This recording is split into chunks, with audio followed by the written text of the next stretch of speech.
Hall has been a community space for a really long time, and I was wondering what comes to mind for you thinking about the history of this place, like your own history or anything interesting about the building? Well, I moved to Wellington in 2006, so I kind of arrived here just at the end of the anti-bypass. Oh yeah. So that was my first impressions of this place, was that it was a focal point for a kind of holdout against the bypass. And then because I'm a practicing artist and have an art background, it was a place where I came to see shows. And then it was a place where I applied to have a show, which I curated of children's comic books and zines, because that was the time of my life where I was really into comic books and zine making. So I had a show here of 7 children's works, aging from, I think they were about 6 to 15. And now you're a board member. And now I'm a board member, Which is such a nice thing. And I was really enjoying talking to you about how the board here sort of defines this idea of community. I found that very exciting. And, you know, how does the board here define that idea of community? Well, we are a council-funded and owned community venue, but because we're in, you know, a mostly non-residential area, we kind of have the luxury of defining our community as not necessarily people who live here, but people who spend time here, who study here, who work here, who come to Cuba to go to gigs, who come to Cuba to support local businesses. Basically anyone who has a connection and spends time in this area, we consider to be part of the community that we represent.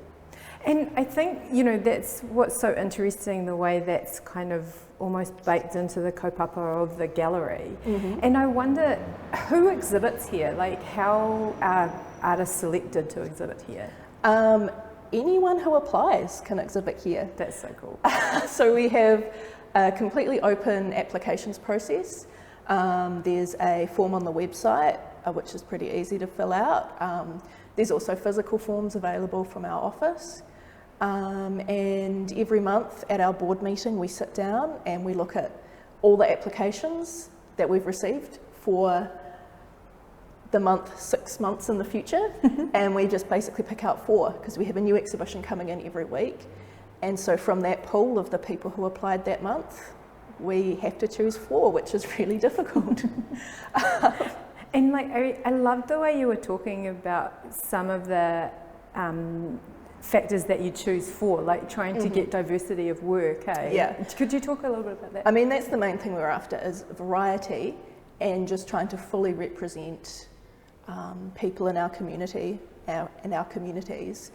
And so any kind of maker, craftsperson, artist, designer, basically anything that's some form of physical, visual object.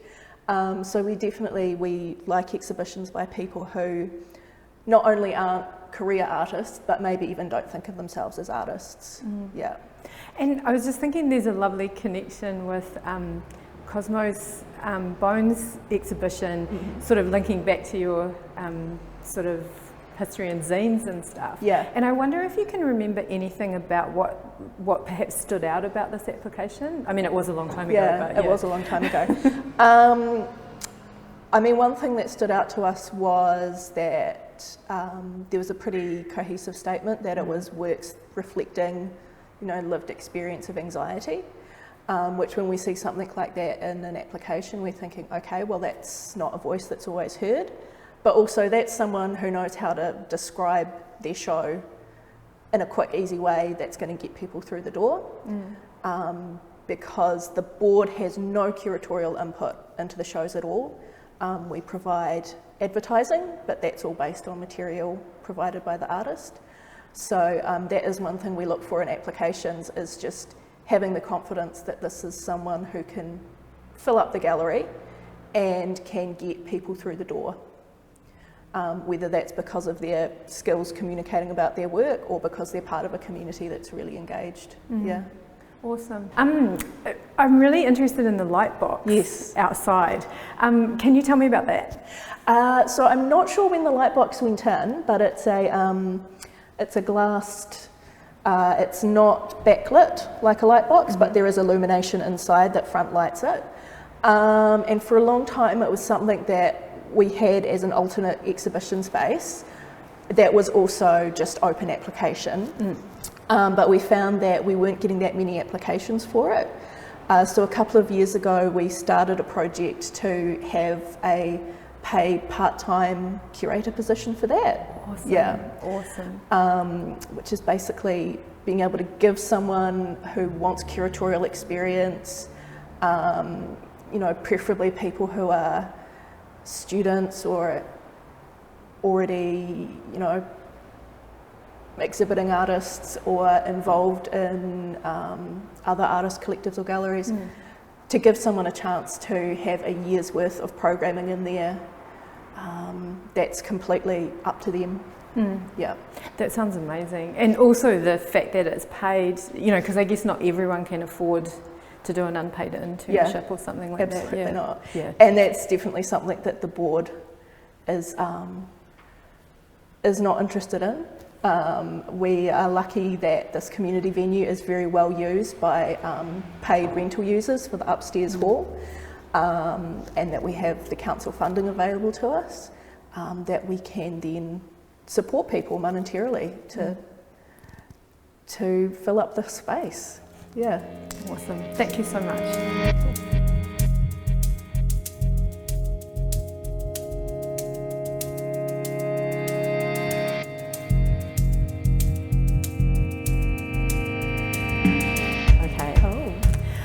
Thank you so much for this beautiful work. It's just magnificent.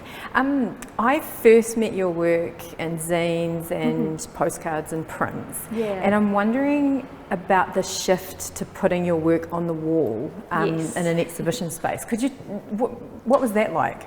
Yeah, it was a hugely kind of weird shift for me. I didn't study fine arts or anything. I got into art just as something I've always done.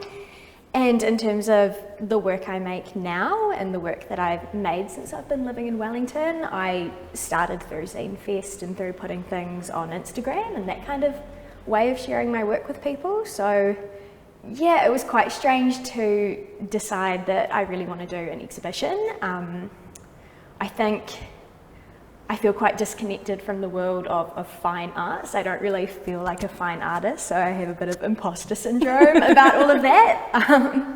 But I really wanted to try and do something different and push myself to achieve something new this year. And why did you choose Thistle Hall? Yeah, well, I have worked in Thistle Hall before upstairs as a theatre maker. Awesome. And I've also done winter zine markets up there as well, so it felt like quite a natural fit in that I had an idea of what the feeling of the space was. I had a bit of an idea of who likes to come and check stuff out at Thistle Hall, and so I felt like I felt connected to it as a part of the community, and I thought it would be a really good space to share my work, and hopefully people would come along and check it out here. It looks beautiful in here, especially natural light coming in and everything. Yeah. The work includes images and words, and I'm wondering what it does to an image to put words in it, and perhaps what it does to words to put images around it. Yeah. What do you think that does?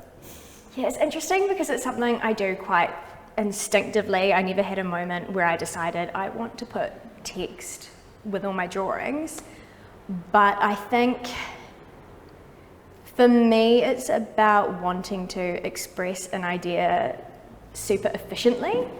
So I'm normally experiencing an emotion or something and I want to get that out very clearly to a viewer, and I tend to kind of come up with these quite short phrases and then an image to come to go with that phrase, and I think it's just a very accessible way of people getting a short idea communicated to them. Yeah. And with that in mind, I wonder, is there any relationship to I'm thinking about the way that the first place I learnt how to read image and text together was sort of comics and graphic novels, and I wonder, is there any connection, or is it on any kind of, you know, line from there?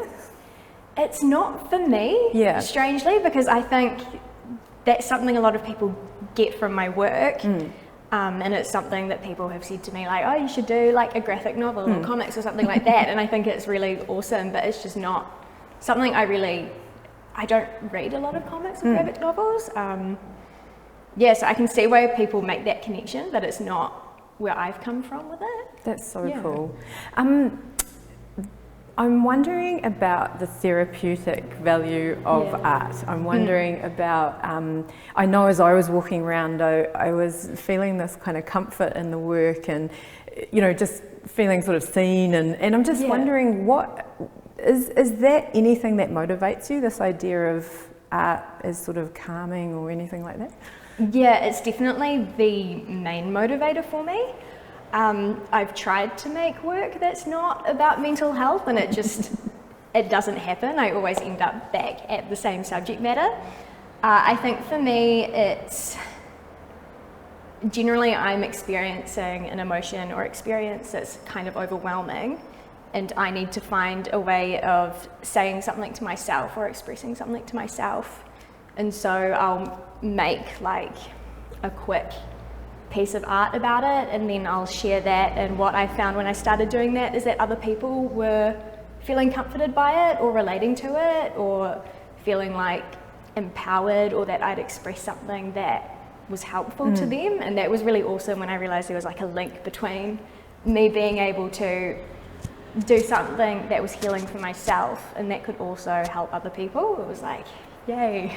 Yeah, it's just, it really is special for me as a sort of fan of your work as well. Thank you so much for this exhibition, and thanks for talking. It's great. Thank you so much. Thank you for having me.